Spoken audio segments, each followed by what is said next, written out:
BAP eta Euskal Herritik kanpo Hetzeng Masin.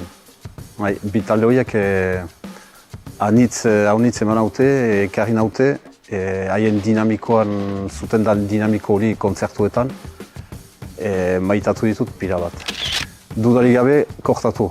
El estado de las cosas.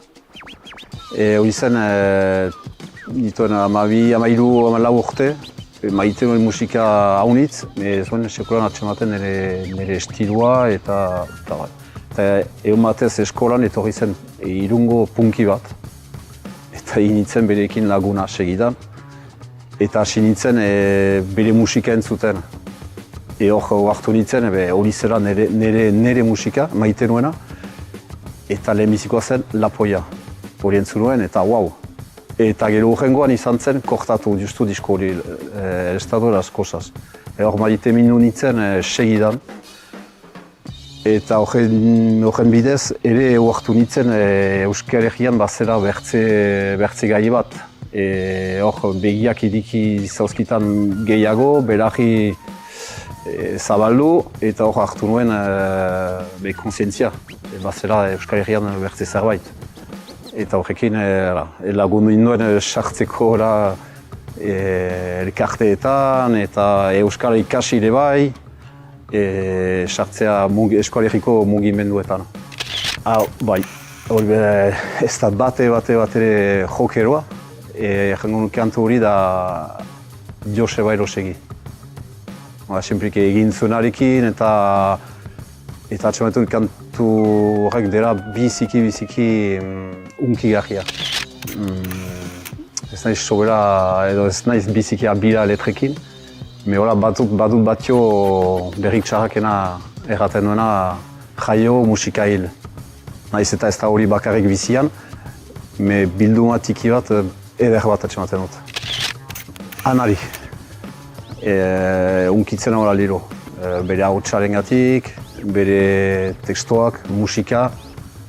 Maititut pila bat bere musikaliak ere bai.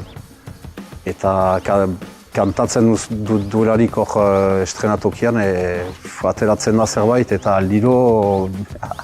aldiro ematen nauzki malkorak. Bai, haunitz irratitik, eta gero diskoan, bilinoak nahiteran, eta CD-ak, eta gero internetetik eta guti. Edo kasetak doa guti atseman dut posta zahar bat, eta baditut lehengo kaseta horiek eta berritzan naiz entzuten. Segidan hola, gogoa eta ametsa izango zen Portuko Rampan ondahun. Hau da, bench sartu nintzen eta gero handik hazin atera. Hain edera zen, hain ona. Eta leku bat nun jo dugun, leku tiki bat, Zubietan, Nafarroan, Peace and Loi. Hori da leku tiki bat, basakeri total, girizkon girua, maite dutela musika, biziki ona edera. Ez nahi sekula izan ikusi ditut kontzertu handiak, baina ni nahiago ditut tikiak gaztetxeetan, edo leku tikietan, adibidez, hastean patu dut Portuko Rampan. Adorat guti ikusti dut DRM Tribentzan eta gero Gorka Orbizu. Hori izan zen ikusgarria. Eta jendeak hor urbiletik hor dituzu, kristoina. Hori zaira.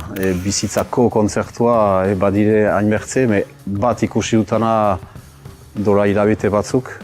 Biztane hor Gorka Orbizu izan zen bizkidera, ikusi duen bertze bat. Inolen eroni, arte fabrikan Abadiñon. Hori izan zen, kristoina, hori da gainera. Baite ditut pila bat musikari horiek eta terrible. Zen Jono, frantses kantari bat, jotzen du bere gitarrarekin, ditut tekstuak biziki politak, engaiatuak politikoki. Eta hori zen zuen behin irratian, eta maite minuntzen berekin. Eta baruen lagun bat bizizena Parisen, eta berekin sartu nintzen ahemanetan ea erosten altzuen niretako, zenta hemen ez zuen atsematen nahi nuena. Eta azkenean, lortu nuen hori zen dora 30 urte bederen, hori zen egez. Eta kausitu nuen hori ikarlaztia palixetik, etxerat. Hori izan zen Portuko rampan, Gorka Ubizu, erosi nuen bere diska. Maitatu nuen pila bat, eta ongi pastu dena. Eta gero paritu nuen nire lagunari.